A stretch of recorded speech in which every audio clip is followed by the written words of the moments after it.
I just thought of a great story to tell you, John. Oh boy.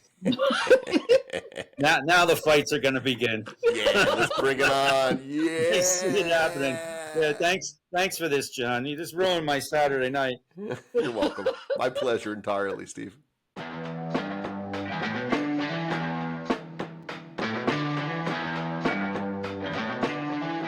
Hello and welcome to Dysfunctional Dialogue. I am your host, John McParland, and this is my one very special guest, Christina Celta, and then there's also her husband, Steve Celta.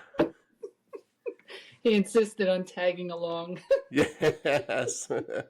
Well, because he knows we're going to talk about him, so at least this way he could just be right there. And on my screen, he's actually right between us, which is kind of fun. So let's just BS a little bit here because I really want to come up with some items to roast Steve, your husband's. And again, I will edit out anything that you don't want me to have in there. Okay. All right. Like the whole thing, right? Well, no. I was talking to Chris. I don't know why you keep on going. There's no way I'm going to be considering you when it comes to edits. In fact, I will be considering you, but for a very different reason. Nice. So you remember how so we did that one recording where it was just the three of us laughing hysterically, and we put on a loop? Yes. I gotta find that. If you have that, send that to me. I'll never tell. But no, of course you will. Get the hell out of here. That should be for the whole world to enjoy. You kidding me? I may have that recording somewhere here. Yeah, I'm sure I have it around too. I just don't know where. And I know because you're in a Celta, you probably have it itemized. Just right. You could pull it out of one of your little drawers or something. John, he has so many things itemized, he can't even find them anymore. Oh, you see, the apple did fall from the tree. Then He's absolutely right. I'm going to look for it as we're talking here. Well, as you lose your memory, I guess the itemization doesn't really matter anymore, right? I mean, what memory? Yeah. I'm sorry. That's right. Well, now that you've lost your memory, you probably better put, right? He never had it. Well, he did. He had some. Come on. Well, maybe not actually. He really. That wasn't one of his strong points. What was that, Steve? I remember stupid shit. That's true. Like that guy in the film right now. He was in this movie, that commercial, and in 1972. Yeah, see, that is definitely stupid stuff. When he said stupid stuff, I thought you meant like inside jokes from a million years ago or just referencing nonsense. But that would be. Too. A lot of people are like that, though. You remember those like commercials from when we were kids? Debbie is like that. Like it's a little eerie, actually. My buddy Chris is freaky like that. He'll start breaking out into song, doing like the background music to some commercial from 1972. So Chris, what do you think? Are we going to roast him? What do you think? It's so easy. We just have to do it. Yeah, that's what I'm thinking, right? Mm-hmm. Great. Yeah. Remember, honey, you're still living in the house with me. I think that's exactly why she wants to do it. Get rid of me? Yeah, well, I don't know. Maybe that might not be such a bad byproduct. So Steve and I go back pretty darn far. We go back to our, I guess, early 20s when we met. Yep. Yeah. Yeah, early 20s. And then, of course, Chris married. I mean, look, I always question his sanity, but really it's your sanity that I have to question there, Chris, for having married. I've been saying that for years. Yeah. She shouldn't be questioning your sanity, right? Because she's always doing that. But really, she married you. You couldn't help being you. You're right. You were born like you. As difficult and troubling as that is, you were born like that. She chose you. She met me and said, "Yep, this is the guy I want to spend the rest of my life with." Actually, your brother called moron. It was his brother's fault? Brad called that the first night that we met, that this was the girl. He met the girl he was going to marry. Yeah, because looking at you and hearing you and understanding you, you're a catch. But I'm guessing that your friends and family weren't saying the same thing about you. Just there's a reason. There's a reason why I don't talk to Brad much anymore. Oh, so it really is coming into crystal clear there. Oh, man. Yeah, he did call it. He told my mother. He said, "Yeah, Steven met the girl he's going to marry." Look at that. So here we How about are. that? And I guess He's sitting in two different rooms. well, of course, Talking to you. Talking to So- John in another state. and of course I did that to you guys because I wanted to isolate out the audio, but I figured I was kind of doing you guys a favor anyway. So you know, Thanks, You're John. doing yeah, Christine a exactly. favor. Yeah, Chris is like, can we do this more often? Any excuse to separate, get away from a little bit. She sends me down in the dungeon. I don't send you down there. You choose to go down there. That's Yes, a whole ma'am. other story. Yes. Yes, ma'am. Yes, chef. Well, you know what? He understands his place, right? It's called No Place.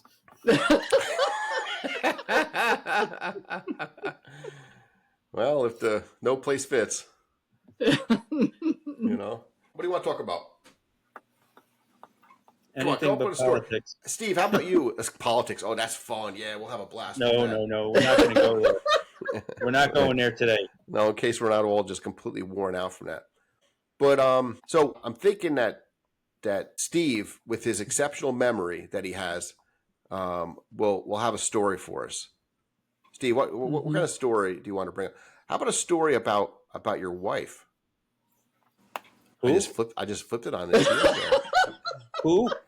I just exactly right. See, Chris, I knew I was safe there because he has no memory at all, right? I knew that by saying that, you know, he'd be like, well, I don't know what to do with this. So, Oh my yeah. gosh. But I gave you the opportunity, Stephen.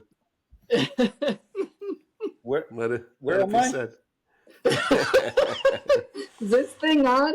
You know, Hello? So I've been doing that with my kids for years, just acting odd and bizarre. It's me, right? And I told them, you're never going to know when I've gone and lost my mind. You're not going to know time to put me away because you're like, well, it's just dad being dad. So I've kind of couched against that from happening. You know, oh, there he is running around naked outside again, pants on his head. Well, not exactly that, no. You know. Oh my goodness. So, all right. So, I'll tell you a story about Christine. okay. I was up on a garage roof power washing the side of the house one time. Oh, It was boy. 4th of July weekend, and the driveway was wet, so the ladder slipped while I was coming down, and I landed on the ground. I broke my foot, right? So I come hobbling in the house. I'm like, listen, you got to take me to the hospital. He's like, what happened? I said, I fell off the ladder. What do you think is the first thing she says? You idiot. No, is my car okay? Well, you know what? It makes sense because a busted ankle, that's just a copay. You know, the car could cost, hundreds or thousands of dollars to repair. Yeah, there's a deductible, so it's like a copay. That's an expensive copay. Well, how was I going to drive you to the hospital if the car wasn't okay? There's 2 cars in the driveway. You know, it's all right. I'm calling the ambulance. I don't know. Yeah, nice try, Chris. How are you? Honey, I think I broke my foot. I'm hobbling. I'm like, can't walk. I'm in pain. No, at that point, we didn't know it was broken. We just thought it was a bad sprain. Oh, yeah. I couldn't put any weight on it. It's just a bad sprain. And then we go Yeah. to the hospital, and we're Oh, laying there he's laying there in the emergency room waiting for somebody to come and see him, and there's this old man that was very constipated. So you could hear him. You can He's- hear him. You can't see him. He's behind the curtain, but you hear him like pushing, and he's going. "Ah, Not only that, ah." he wanted a full investigation. He was going to call the cops. He was Of his going to call colon? his. I was getting to that. He was because he swore everybody was doing something against him, and all day long, I want a full investigation. I want a full investigation. What's going on here? I want to see who's in charge. It sounds like that kind of attitude is the very thing that stopped him up to begin with. So, John, we're in the hospital 2-3 hours waiting, right? So And listening as to we're that. waiting, they're tending to this guy, and you hear commotion going on, and this guy's still complaining. I want a full investigation. So about maybe 45 minutes later, all of a sudden you hear him go, "Ah, God, yes,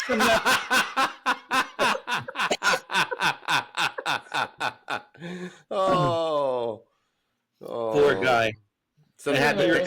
the full investigation of his colon, and he got all figured out. Oh my The poor god! guy. And he got quiet at that point. Then, Oh yeah, he was Oh, yeah. happy. He was happy after that. all right, but let's rewind again to the top of that story where Steve is on the roof, and now so he's blaming you for your let's just call it as it is your callous response there, Chris. She laughs. I love it. But Steve, I mean, you obviously didn't set the ladder up right? So if it's slipping, Yeah, bro. That's what happens when things get wet. well, but you were power washing. You know who made it wet. She's like, "Yeah, I'll just leave him out there. He'll be fine." That's like she doesn't even come and check on me. I could be outside for hours, laying dead on the front lawn, and she, wouldn't even realize until maybe something needs to be done later, and she's calling me to do it. Where the hell is he? Why is Well- the garbage still here? Look at, and then she'd be like, "Look, he's sleeping on the front lawn. Goddamn moron!"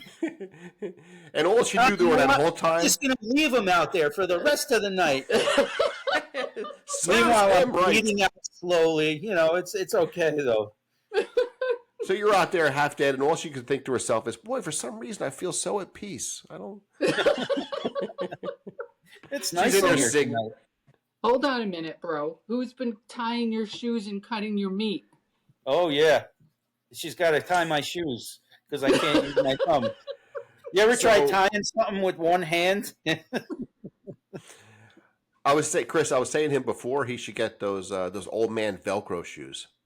Yeah, she heard you. She heard you before. Did you? Oh, okay. He Yeah, was yeah. enjoying that. Yeah. So Lizzie, we talked about his ankle, and of course he's ripped up the ligaments on his thumb. I was wondering how many surgeries, how many things has he now gone through? Okay, let me make a list. I'll be my dad right now. So carpal tunnel on this hand, carpal tunnel on this hand, Yeah, well, carpal bicep tunnel. tendon repair on this elbow, cubital tunnel on this elbow. That's it. No. I've had stitches, but that's not surgery. So, but Yeah, the nothing ankle natural, wasn't- right? It's all from self-abuse. Yes, self-abuse. That's me. I'm a self-abuser. Yeah, yeah. Insert funny. Christine tells people I have an abusive husband, and then they're like, "What?" I said, "Well, he's self-abusive. I need help. Get me out of this marriage." Just dumb. Well, that's why I thought your first reaction when he fell off the ladder was, "You idiot!" You did something dumb. Well, that was going on inside her mind. Right. But she had a more pressing concern, and that was the vehicle. Yes, how's my fucking car? Yeah. Yeah, it's just great. So, well, I mean, obviously, you guys have a ton of stories over the years, and you guys have been through a lot of things together, We survived raising teenagers together. which is no small Good feat. accomplishment. Yeah. hmm See, you can just look at us and be like, "Yeah." Well, I Great. can see that when looking at you, Steve. I can see that. Beaten down. I mean, you know it. I mean, Chris is a bundle of light and joy. Look at her. She's just sparkling yeah. over there. Look at her. Look at her. She is. Come on. She got this giant smile on her face. You look like you're half asleep over there. Yeah, but I always had to be the bad cop. He's Oh, always the good oh. cop, and I'm always the Oh bad boy, here we go. Oh man, I have to say, Chris, I'm on your side on this one. There should Oh, never, boy. it should always be a unified front with the kids. Not Mm-hmm. always. Virtually You're always. gonna start a fight right here. Excellent. Yeah, let's dig into this topic because it becomes tough, man. It becomes tough if It you're really always the does. bad And guy, like particularly with girls, having girls. Absolutely, and we had completely different philosophies. Where I was like zero tolerance to everything, and he was like, well, you have to be realistic, and like it. There was a lot of times where it was tough. And guess Right. what? Our kids are very successful, very great people. We did our job. Despite you guys. Despite us, our disagreements in how to handle things, and the kids learn different ways to handle things through that. So, it wasn't necessarily a bad Go thing. to dad. Go to dad when you want something. It wasn't always. I just thought of a great story to tell you, John. Oh boy! Now the fights are going to begin. Yeah, let's bring it on. Yeah, I see it happening. Yeah, thanks for this, John. You just ruined my Saturday night. You're welcome. My pleasure entirely, Steve. And I get it. No, but what do you got? What do you got? Let's hear that This story. was years ago. I mean, Yeah. this was I was in my daughter's room and I found some pot. Yeah. So I go downstairs and I hand it to him and I'm like, "What is this?" No, I was sleeping, right? Right. He's sleeping with his hand over his head. I put it in his hand and I'm like, "What is this?" So he smells it and he's like, "Oh, this smells good."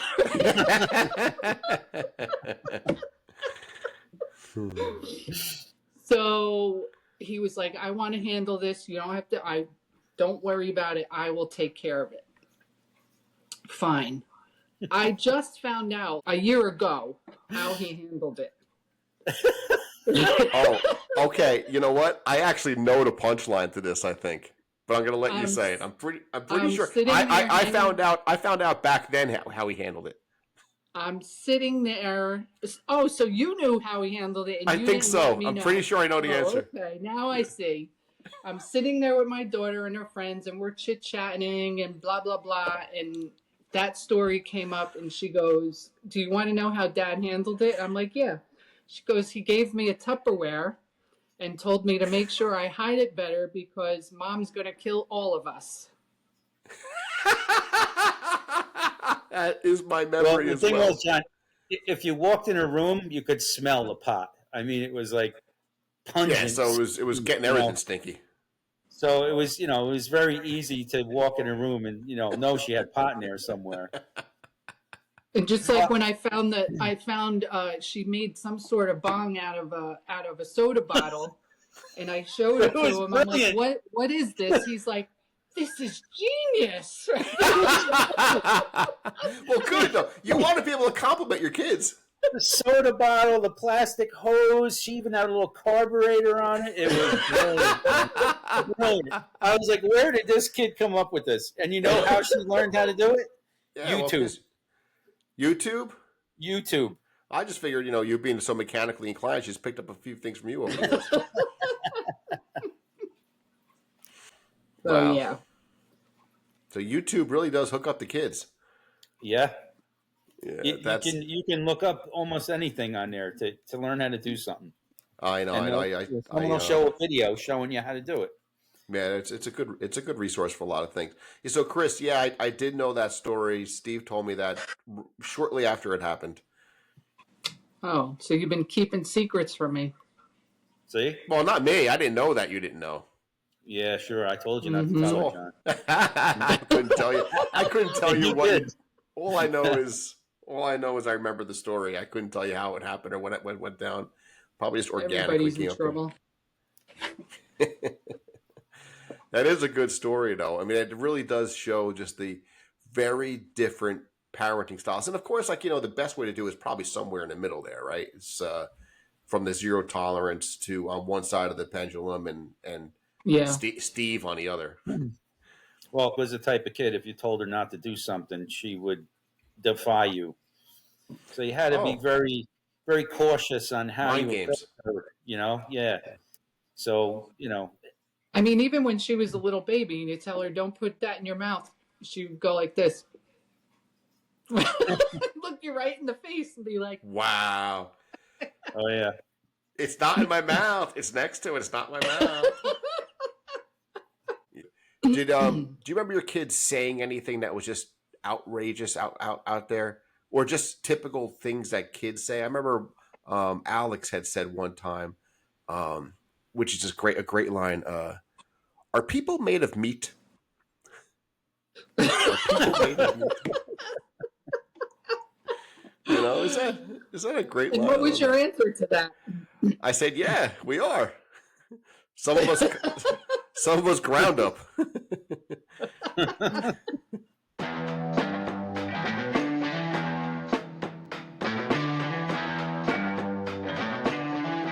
Is my car okay?